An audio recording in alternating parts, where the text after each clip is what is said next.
সাল্লাল্লাহু আলাইহি সাল্লামের উম্মত। আজকে এসেছেন, কিছু শিখে যেতে হবে আপনারাকে। আমরা এমনই নবীর উম্মত, সুবহানাল্লাহ, যে নবীর ফজিলতের কোনো শেষ নেই, যে নবীর ফজিলত, যে নবীর মর্যাদা আল্লাহ তাবারাক ওয়া তাআলা এত বর্ণনা করেছেন যে আজকে আমি বলে শেষ করতে পারবো না। অন্য অন্য কিছু নবীও খাহিশ করেছেন, তামান্না করেছেন যে আল্লাহ আমি যদি নবী হয়ে না হয়ে যদি শেষ নবীর উম্মত করতেন আল্লাহ তো আমার জন্য কত ভালো হতো। সেই নবীর উম্মত আজকে আমরা এখানে বসে আছি। ভাই মুসলমান, তাহলে সেই নবী সাথে আমরাকে কি ব্যবহার করতে হবে? আল্লাহ রাসূল সাল্লাল্লাহু আলাইহি সাল্লাম একদিন ওমর রাদিয়াল্লাহু তাআলা আনহুর হাত ধরে আছেন, রাস্তা দিয়ে হাঁটছেন বা ধরে আছেন। ভালো করে শুনবেন নওজওয়ান, আপনারা বিশেষ করে শুনবেন।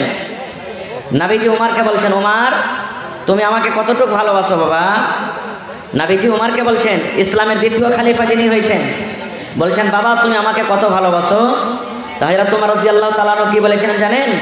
নবীজি আমি আমার ছেলে, আমার মেয়ে, আমার মা, আমার বাপ, জায়েদ মানে বাড়ি ঘর সম্পদ সব থেকে বেশি আপনাকে ভালোবাসি, শুধু আমার জান খান ছাড়া। মানে আমার জান খান বাদ দিয়ে আপনাকে সব সব জিনিস থেকে বেশি ভালোবাসি। তখন নবীজি বললেন কি, ওমর এখনো তুমি পূর্ণ মুসলমান হওনি, এখনো তুমি পূর্ণ ঈমান আমার পরে আনতে পারোনি। হযরত উমর রাদিয়াল্লাহু তাআলা আনহু হুঁশিয়ার মানুষ তো, পট করে তখন বুঝলে যে আমার ভুল হয়ে গেছে। তখন নবীকে বলছেন, ইয়া রাসূলুল্লাহ আমি আমার জান থেকেও আপনাকে বেশি ভালোবাসি। সুবহানাল্লাহ। তখন নবীজি বললেন, হ্যাঁ এতক্ষণে তোমার ঈমান পূর্ণ হয়েছে।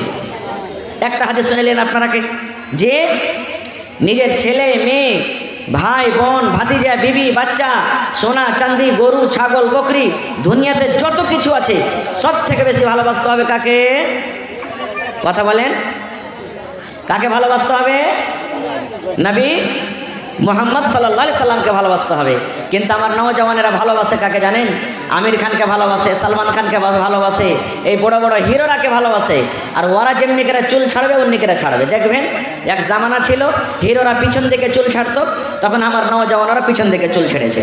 তারপরে কিছুদিন এলো আগে থেকে ওরা যখন চুলকে বড় করতে লাগলো, মারছে কুম করে বাড়ি একবারে মনে হয় বাদ ফুর ফুর করে চুল উঠছে, ওরা আগে থেকে ছাড়তে লাগলো। এখন এই করতে করতে করতে এক গালা চুল কাটা এসেছে ভাই, যে কানের ওপর থেকে 2-3 আঙ্গুল থেকে কাইটা কুইটা কবুতরের যে খোপখান থেকে মাথাতেই যেখানে খালি রাখবে। একটা ছেলেকে জিজ্ঞাসা করছে, হ্যাঁ রে ভাই এটা কোন কাইটিং? কইছে মাওলানা এটা হলো জুত্তা কাইটিং চুল, এটা বলে জুত্তা কাইটিং চুল।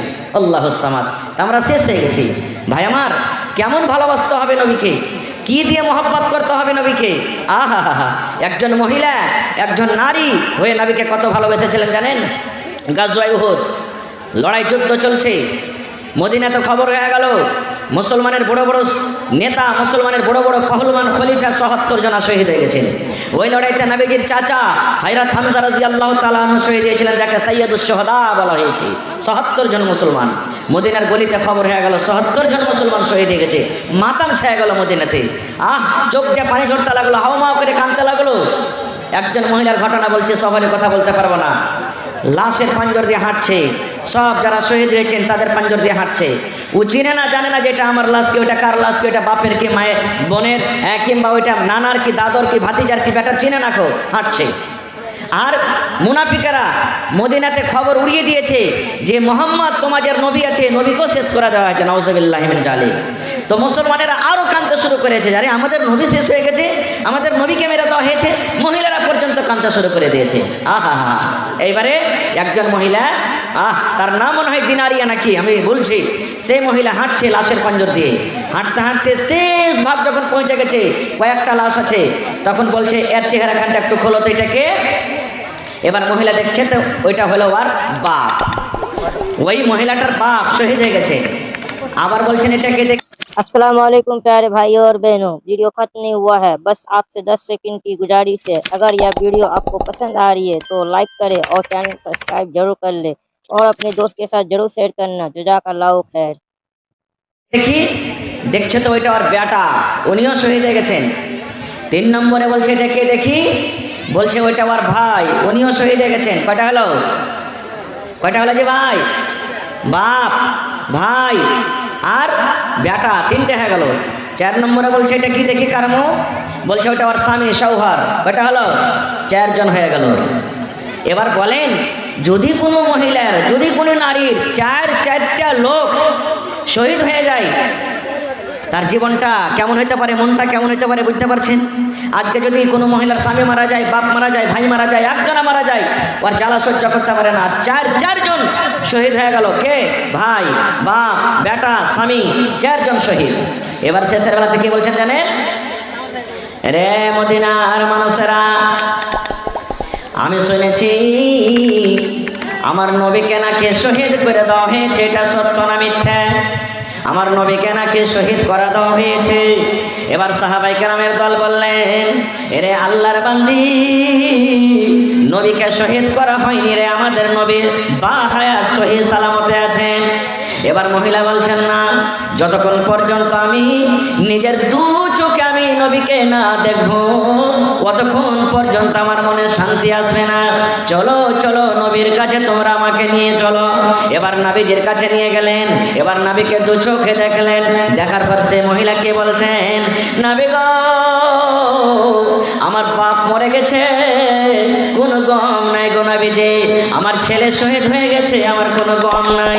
আমার ভাই শহীদ হয়ে গেছে, আমার কোনো গম নাই।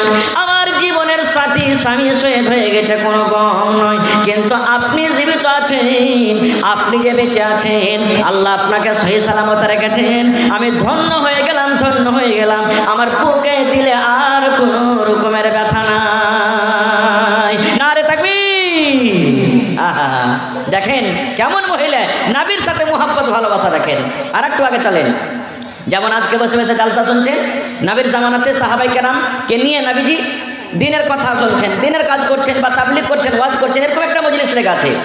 আর একজন আনসারি সাহাবী এসে বলছেন, নবীজি, আমার উট একটা পাগলা হয়ে গেছে। কুকুর যখন পাগলা হয়ে যায় মানুষকে কামড় দেয় না, দেয় না? বলছে আমার উট পাগলা হয়ে গেছে। পাগলা বলতে আমার একটাই উট, ওকে নিয়ে আমি মাঠে কামকাজ করি, কিন্তু উটটাকে কয়েকদিন থেকে ও ভালো করে খানা পিনাও খাই না, আর কাজও ওকে লিখতে পারি না খুব। তা আপনি কি করতে হবে, একটু চলেন তো। না হলে নবী সাহাবীরাকে বলছেন, চলো আমার সাথে, তোমরাও চলো। সব সাহাবীকে নিয়ে হাঁটতে লাগলেন। হাঁটতে হাঁটতে যখন দেখলে, বলছে কোথায় আছে? বলছে হুজুর দেখেন এই ঘরে বসে আছে, কিংবা এই জায়গাতে বসে আছে। নবীজি বললেন, তোমরা এখানে একটু দাঁড়াও, আমি যাচ্ছি। এবার ওই আনসারী সাহাবী বলছেন, জারুন নবী গো, দয়া করে উটের পাঞ্জরা আপনি যায়েন না। কেন যায়েন না? উটটা আমার পাগলা হয়ে আছে, উটটার মাথা গরম হয়ে আছে। আপনি যদি চলে যাবেন, যেমন কুকুর পাগলা হয়ে গেলে মানুষকে কামড় দিয়ে দেয়, কিচ্ছু বোঝাবুঝি করবে না, এই মতো নবী গো, উটটা আমার পাগল হয়ে আছে। আপনি দয়ার নবী, আপনি যখন পাঞ্জরে যাবেন, হয়তো আপনাকে ক্ষতি করতে পারে, আপনাকে মারতে পারে, আপনাকে কামড় দিতে পারে। এই জন্য নবী গো, দয়া করে আপনি উটের পাঞ্জরে যায়েন না। নবী বললেন, তোমরা চুপ করে থাকো, আমার কিচ্ছু হবে না। এক পা, দু পা, তিন পা করে যখন নবী হাঁটতে লেগেছেন, ওরে সুবহানাল্লাহ, একটা জানোয়ারের মহব্বত দেখেন, একটা ভালোবাসা দেখেন। মানুষ তো মানুষ, একটা জানোয়ারের ভালোবাসা দেখেন। দয়ার নবী যখন হাঁটতে লাগলেন, ওই উটটা উঠে গেলেও, আর উঠে যাওয়ার পর আমার নবীকে, ওরে আল্লাহ, যে উটটা পাগল হয়ে গেছিল, যে উটটা কাজে যাচ্ছিল না, আমার নবীকে দেখার পর ওই উট পর্যন্ত নবীকে সাজদা করলেন। সুবহানাল্লাহ পড়বেন না? নবীকে সাজদা করলেন। কিভাবে সাজদা করলেন আল্লাহ জানে। নবীকে সাজদা করলেন।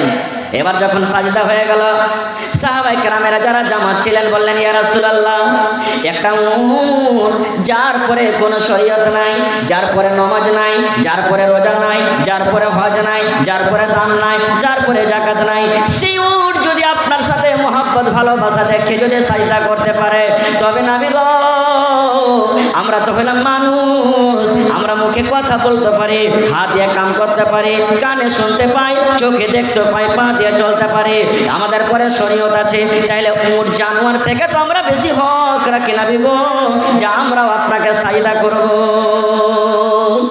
আমরা তো হক রাখি মানুষ, যে আমরাও আপনাকে সাজদা করব। নবী কি বললেন? রে আল্লাহর বান্দারা, না রে, না না, মানুষকে মানুষ সাজদা করবে এটা চলবে না, মানুষকে মানুষ সাজদা করবে এটা চলবে না।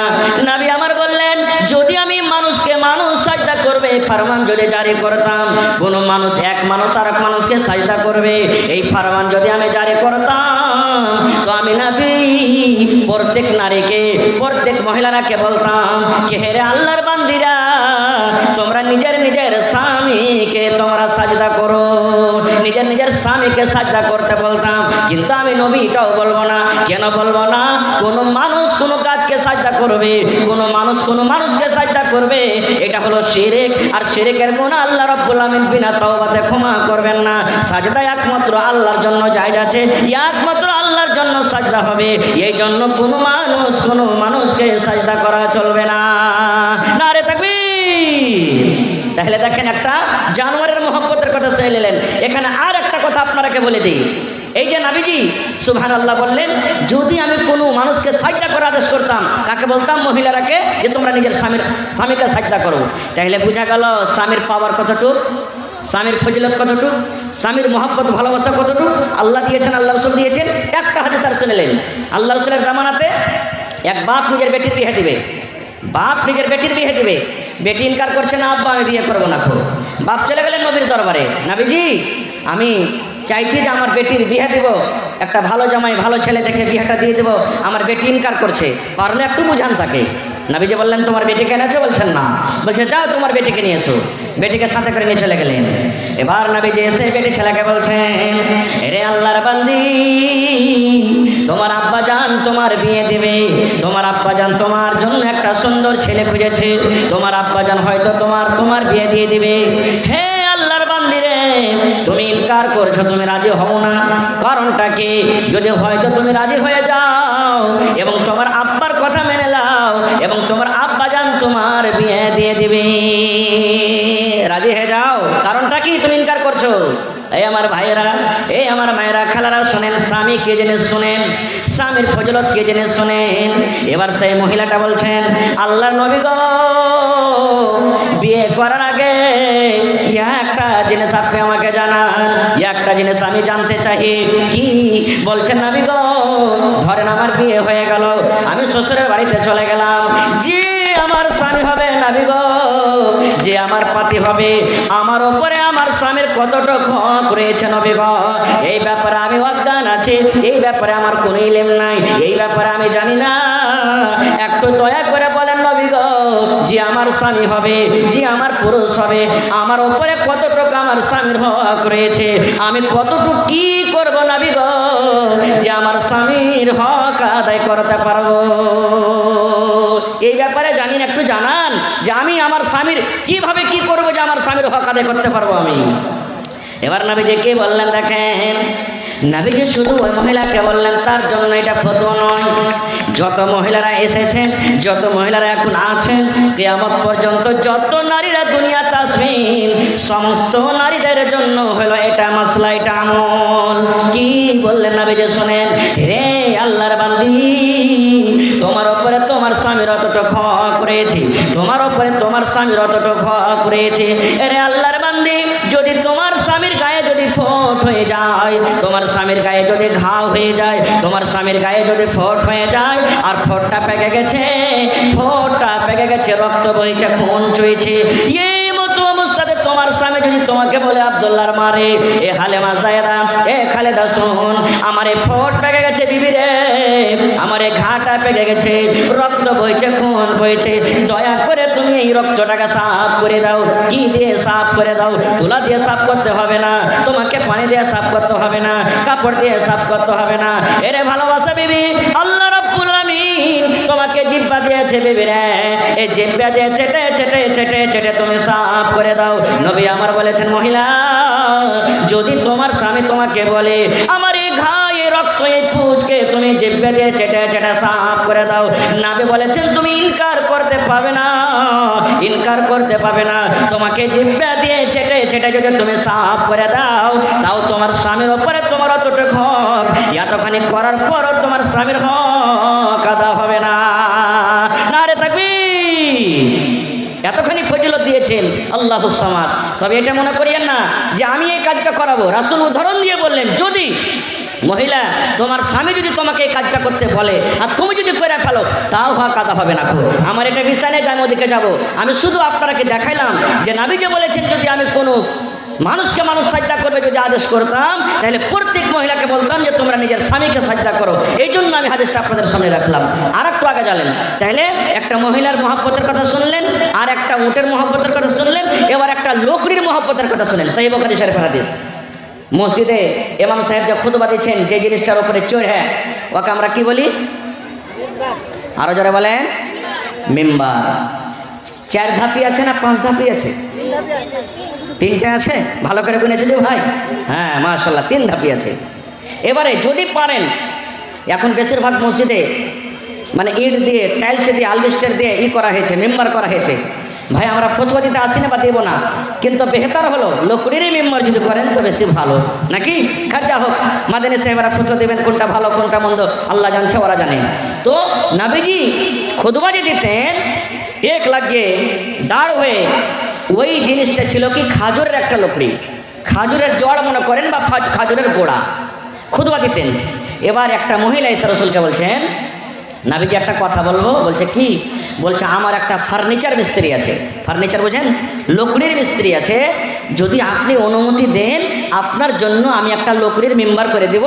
আপনি পুরাতনটাকে হটিয়ে দেবেন আর নতুন মেম্বারের উপরে চড়ে আপনি খুতবা দিবেন। নাবিজি বললেন ঠিক আছে, নিয়ে এসো। এবার সেই মহিলা ওর গোলামকে বলে ওই লকড়ি মেম্বার একটা সুন্দর করে নবীর জন্য রেডি করে দিয়ে দিলেন। এবার নবীজি পুরাতন মেম্বারকে হটিয়ে দিলেন, আর পুরাতন মেম্বারকে হটিয়ে দেওয়ার পর নতুন মেম্বারের পরে দাঁড় হয়ে খুতবা দিলেন। খুতবা জারি আছে, শুরু আছে। ওরে আল্লাহ, আপনার ভিতরে যখন কোনো দুঃখ চলে আসবে, আপনার ভিতরে যখন কোনো গাম, কোনো পেরেশানি চলে আসবে, কষ্ট চলে আসবে, আপনি যখন কাঁদতে শুরু করবেন, আপনি আপনার কান্দন বের হয়ে যাবে। এত কাঁদতে কাঁদতে এমন হবে ভিতরে কান্দনটাকে থামতে না পারে, হাউমাউ করে জোর জোর করে আপনি আওয়াজ করে কাঁদতে লাগবেন। হবে না? হবে না? এরকম হয় না? হয় না ভাই? হয়। এবার নবীজি খুতবা শুরু করেন। সাহাবায়ে কেরামেরা খুতবা শুনছেন, যেমন আজকে আপনারা বসে জালসা শুনছেন, কোনো গল্প নেই। সেই বুখারী শরীফের হাদিস। ওই পুরাতন মেম্বার, ওর ভিতরখানা এমন ফেটেছে বন্ধুরে, ওরে আল্লাহ, বাচ্চা যেমন চিলিয়ে চিলিয়ে চেঁচিয়ে চেঁচিয়ে কান্দে, বাচ্চার মতো শেষ কি তুলে তুলে তুলে তুলে ওই পুরাতন মেম্বার কাঁদতে লাগলো। সাহাবায়ে কেরামের দল বলেন, ওর কান্নার আওয়াজ মসজিদের ভেতরে যত মানুষ আমরা আছি, আমরাও তার কান্নার আওয়াজ শুনেছি। সুবহানাল্লাহ। পুরাতন মেম্বার, আল্লাহ কি করতে পারে না যে ভাই? না পারবে না? ওরে আল্লাহ। এবার দেখেন মজার ঘটনা, এমন কাঁদতে লাগলো। নবীজি আমার মেম্বার থেকে নেমে গেলেন। মেম্বার থেকে নেমে যাওয়ার পর ওই মেম্বারের কাছে চলে গেলেন, পুরাতন মেম্বারের কাছে। এরকমভাবে তাকে বুকে জড়িয়ে ধরলেন, কিংবা মেম্বারটাকে এরকমভাবে সুন্দর করে তার গতরে হাত দিতে লাগলেন, এরকমভাবে হাতটা ছুঁয়ে ছুঁয়ে লাগতে লাগলেন। এবার বলছেন, চুপু হিরে মেম্বার, তুমি চুপো, এর কাজ তুমি চুপো, এর লোকরে তুমি চুপো, কেন কান্দো? আপনারা জানেন, আপনার বাড়িতে যখন বাচ্চা আছে, 5 বছর 7 বছর 8 বছর কার বাচ্চা আছে, বাচ্চা কান্দা কান্দা কান্দা এমন বেহুশ হয়েছে রে আল্লাহ, ওর মনটা এমন ভেঙে গেছে, বাচ্চাটাকে যদি আপনি কোলে নিয়ে এলেন আর চুপতে যদি বলেন, চুপার জায়গাতে আরো মন ভেঙে ভেঙে শ্বাস ফুলিয়ে ফুলিয়ে জোর জোর করে কাঁদবে। কাঁদবে না? কাঁদবে না? বাচ্চাকে যত চুপতে বলবেন আরো জোর জোর করে কাঁদবে। নবীজি আমার পুরাতন মেম্বারকে বলছেন, চুপো চুপো চুপ রে, তুমি কান্দো কেন? তুমি চুপো। যেমন নবীজি চুপতে বলছেন, আরো শেষকে তুলে তুলে তুলে তুলে তা সে কাঁদতে আছে। এবার নবীজি বললেন, হেরে পুরাতন মেম্বার, তুমি কান্দো কেন? কান্দার কারণটা কি তুমি কি জানাবে না? কেন তুমি কান্দো? কান্দো কেন? তুমি কান্দার কারণটা কি? এবার পুরাতন মেম্বারের কিন্তু মুখ ফুটে গেল। এবার বলছেন, নবী গো, এই জন্য আমি কান্দি। নবী গো, আপনি এতদিন ধরে আমার উপরে দাঁড় হয়ে হয়ে খুতবা দিলেন, আপনার মোবারক কদম মোবারক পাটা আমার উপরে থাকলো। নবী গো, আপনার কথা বলি আমি আপনার পাঞ্জর থেকে থেকে শুনলাম, কিন্তু আপনি তো এখন আমাকে দূরে করে দিলেন, আমি আপনার থেকে দূরে হয়ে গেলাম। এখন তো আপনার কথা আমাকে দূর দূর থেকে শুনতে হবে। নবী গো, এখন তো আপনি আমার উপরে দাঁড় হয়ে আর খুতবা দিবেন না, আপনার কদমটা আমার উপরে আসবে না, এবং আপনার কথা আমি শুনতে পাবো না। এই জন্য আমি কান্দি। এই আমার নওজওয়ান ভাইরা, এই মায়েরা, খালারা, বুজুর্গরা শুনেন, পরে কি হলো আমি আমি যাব না। বলার উদ্দেশ্য বন্ধুরে, একটা পুরাতন মেম্বার, লোকের মেম্বার, যার জন্য জান্নাত নাই, যার জন্য জাহান্নাম নাই, যার কিয়ামতে হিসাব হবে না, যার পরে নামাজ নাই, যার পরে রোজা নাই, সেই যদি নবীর কথা শোনার জন্য, সেই যদি নবীর মহব্বত ভালোবাসা পাওয়ার জন্য এত জোর জোর করে চিলিয়েছে যে কানতে পারে, তাহলে হায়রে হতভাগা মুসলমান। আমরা হলাম নবীর উম্মত, আমাদের জন্য নামাজ আছে, আমাদের জন্য রোজা আছে, আমাদের জন্য হজ আছে, আমাদের কিয়ামতের দিন হিসাব হবে, জান্নাত আছে, জাহান্নাম আছে। তাহলে সেই নবীর সাথে আমরা কেন মহব্বত ভালোবাসা করতে পারলাম না? নারে তাকবীর! কেমন ভালোবাসা করছে আমি। আর একটা সাহাবীর মহব্বত ভালোবাসার কথা আপনাকে শোনাই। যখন নবীজি বেঈমান মুশরিকদেরকে যন্ত্রণাতে মক্কা ছেড়ে হিজরত করে মদিনাতে চলে গেলেন, রাস্তাতে যেতে যেতে সকাল হয়ে গেল। এবার মুশরিকরা চারিদিকে ছড়িয়ে গেল, এলান করে দিয়েছে যে নবী মুহাম্মদকে ধরে আনতে পারবে, জীবিত হোক কিংবা মৃত্যু, তাকে 100টা উট ইনাম দেওয়া হবে, এলান করে দিলে। এবার বেঈমান মুশরিকরা নবীকে ধরার জন্য এদিকে ওদিকে এদিকে ছড়িয়ে গেল। রাস্তাতে হাঁটতে হাঁটতে হযরত আবু বকর রাদিয়াল্লাহু তাআলা বলছেন, নবীজি একটা কথা বলবো। বলছে কি? বলছে সকাল হয়ে গেল আর মুশরিকরা হয়তো আমাকে দেখে নেবে, ধরবে। তো এখানে পাহাড়ে একটা গার আছে, গর্ত আছে, যার নাম হলো সোর পাহাড় আছে, পাহাড়ের নাম হলো সোর। সোর পাহাড় আছে, ওই পাহাড়ে একটা খাল আছে, গর্ত আছে, চলেন ওখানে আমরা দুজন লুকিয়ে যাই। ঠিক আছে চলো। যারা হাজী সাহেব হজ করতে গেছেন, দেখে এসেছেন, ওখানে আল্লাহ যদি তৌফিক দিয়ে থাকেন দেখবেন যারা যাবেন। এবার নবীজি বললেন চলো তাহলে আমরা ঝুঁকে যাই। এবার ঢুকতে যাবেন। এবার দেখেন হযরত আবু বকর রাদিয়াল্লাহু তাআলা কে বলছেন, নবী গো একটুখানি আপনি ইন্তজার করেন, একটুখানি আপনি দাঁড়িয়ে যান। নবী বললেন কেন দাঁড়াবো? বলছে নবী গো এই গর্তের ভিতরে, খালের ভিতরে কতদিন থেকে লোকজন যায়নি, আমিও জানি না, আপনিও জানেন না, আল্লাহ ছাড়া কেউ জানে না। এই গর্ততে সাপ আছে, এই গর্ততে বিচ্ছু আছে, কিংবা কোনো বিষাক্ত জিনিস আছে। নবী গো আপনি ঢুকতে গেলে হয়তো আপনার উপর আক্রমণ করে দেবে, আপনার উপরে হামলা করবে, আমি আল্লাহ রাব্বুল আমিনের দরবারে কিন্তু হিসাব দিতে পারবো না।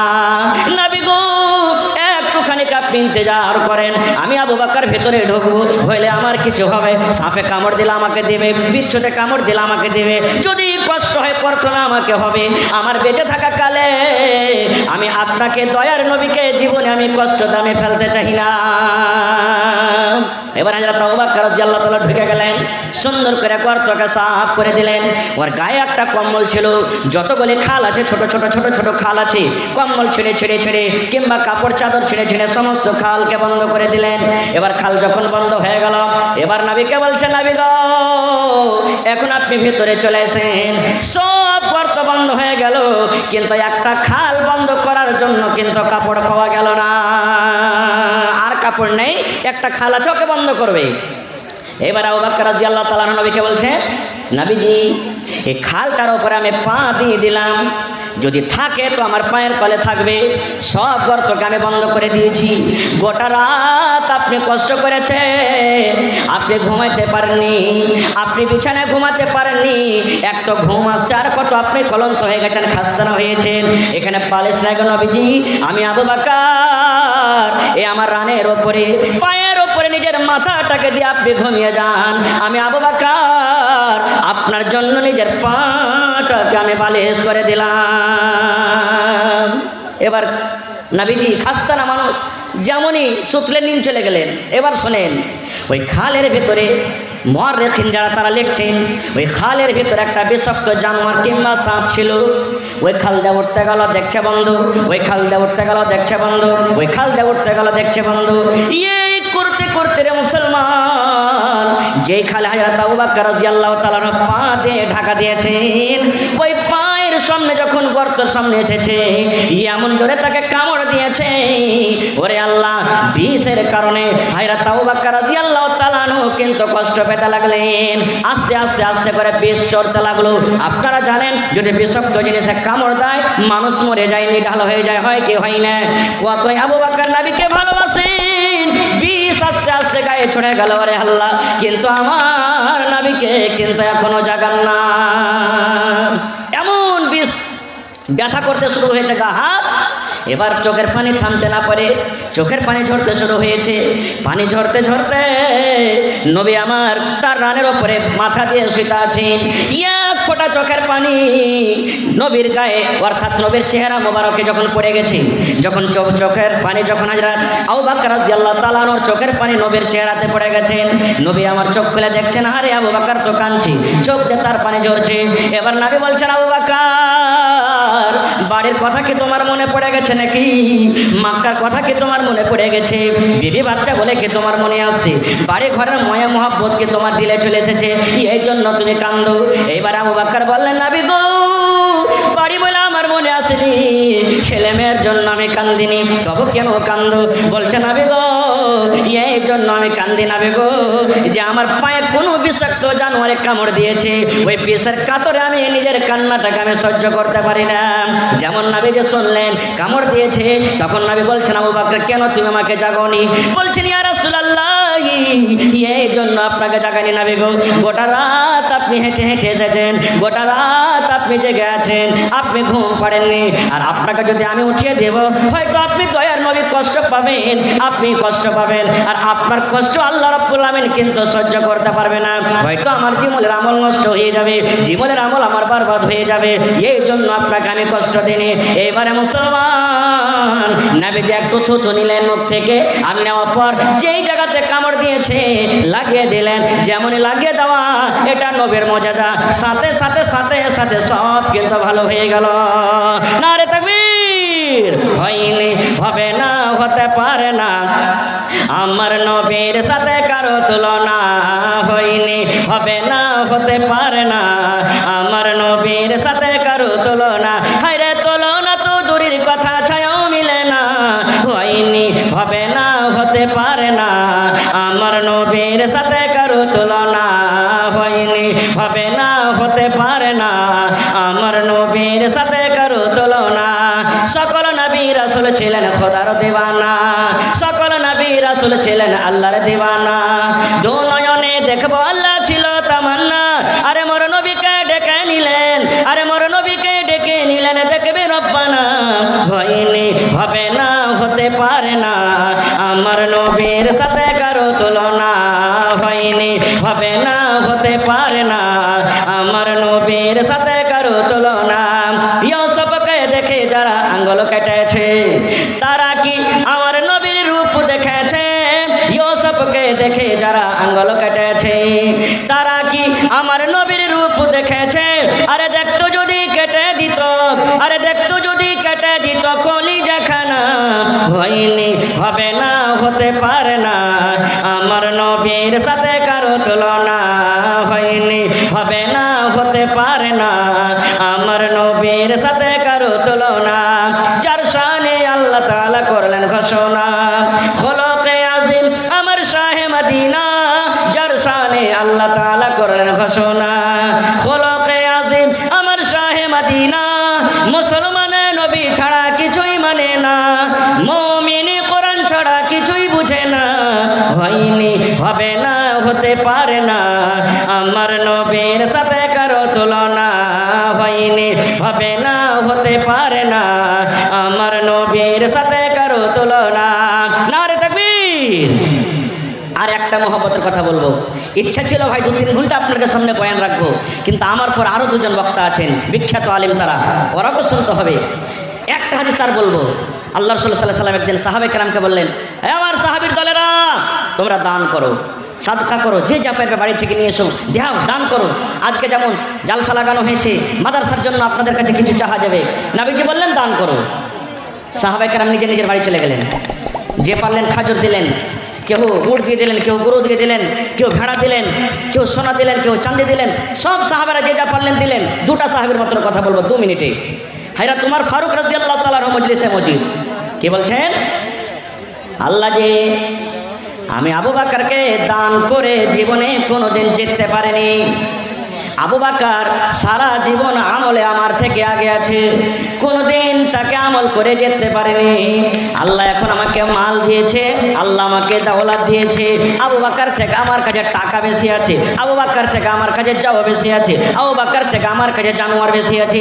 এই জন্য আল্লাহ জি আজকে আমি দান করে হযরত আবু বকরকে আমি জিতবো। সুবহানাল্লাহ। বলছেন আজকে আমি আবু বকরকে দান করে জিতবো। পাল্লা পাল্লি শুরু করে দিলেন। কতটি দান করলেন? বাড়ি চলে গেলেন, খাতা কলম নিয়ে হিসাব করতে লাগলেন। হিসাব করে করে করে করে মালকে 2 ভাগ করলেন। কয় ভাগ? কয় ভাগ করলেন ভাই? 2 ভাগ করলেন। 2 ভাগ করার পরে 1 ভাগ নিজের মেয়ে ছেলের জন্য বাড়িতে রেখে দিলেন, আর 1 ভাগ মাল আল্লাহর নবীর দরবারে হাজির করে দিলেন। এই সমস্ত দান ধ্যান দেখা পর হযরত আবু বকর রাদিয়াল্লাহু তাআলা আনহু বাড়িতে গেলেন। বাড়িতে যাওয়ার পর বিবিকে বলছেন, বিবি রে, নবী দানের কথা বলেছেন রে বিবি। আমি ওমরকে দেখলাম মালকে 2 ভাগ করার পর 1 ভাগ মাল বাড়িতে রেখেছে, 1 ভাগ জমা করে দিয়েছেন। আমি আব্দুর রহমান বিন আওফকে দেখলাম খাজুরের বস্তা, পটলের বস্তা দিয়ে দিলেন। আমি ওসমানকে দেখলাম সোনার টাকা, চাঁদির টাকা, উট আর ঘোড়াও দান করে দিয়েছে। বিবি রে, আমাকে দান করতে হবে, দান করার জন্য কিছু বাড়িতে আছে কিনা? আছে বিবি কিছু?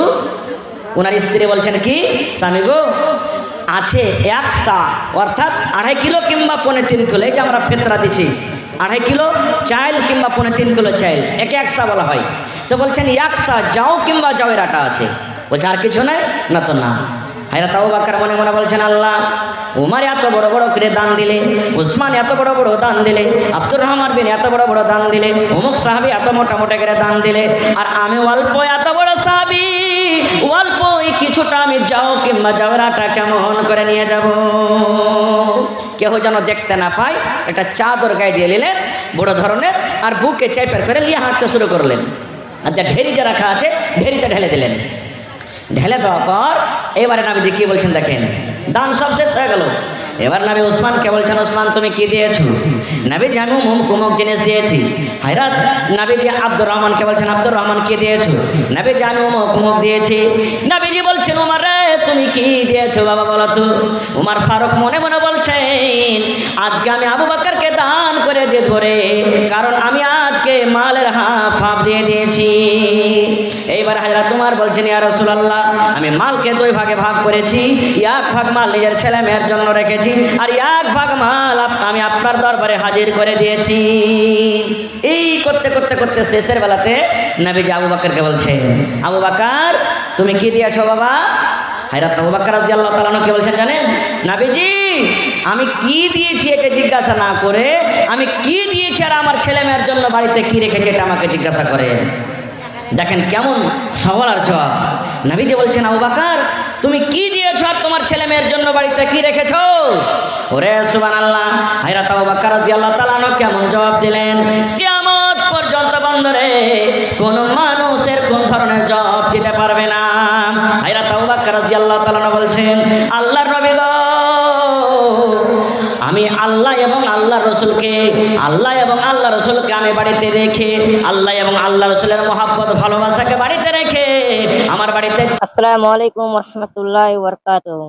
आशा करता हूँ कि आपको यह तकरीर बहुत ज़्यादा पसंद आया होगा। पसंद आए तो आपको इस वीडियो को लाइक कर लेना होगा और अपने दोस्त के साथ जरूर शेयर कर देना और इस चैनल को सब्सक्राइब कर लेना। कि हमारे नबी का सुन्नत है, जो एक बंदा इल्म की बात सीखे और दूसरे बंदे को अगर सिखाए तो उसको भी उतना सवाब मिलता है जितना सीखने वालों को मिलता है। आपसे ये उम्मीद है कि मेरी इस जर्नी को सपोर्ट कर सकते हैं शेयर करके। बाकी अगर आप लोग डेली ऐसी तकरीर वीडियो देखना चाहते हैं तो मेरे चैनल को जरूर सब्सक्राइब कर लेना। सब्सक्राइब करने के बाद आपको एक घंटी का आइकन आएगा, उसको दबाकर जरूर ऑल पे कर लेना ताकि हर एक वीडियो का नोटिफिकेशन सबसे पहले आप तक पहुंच जाए। मिलते हैं नेक्स्ट वीडियो में, तब तक के लिए thanks for watching and bye bye. जज़ाकल्लाह खैर। अस्सलाम वालेकुम।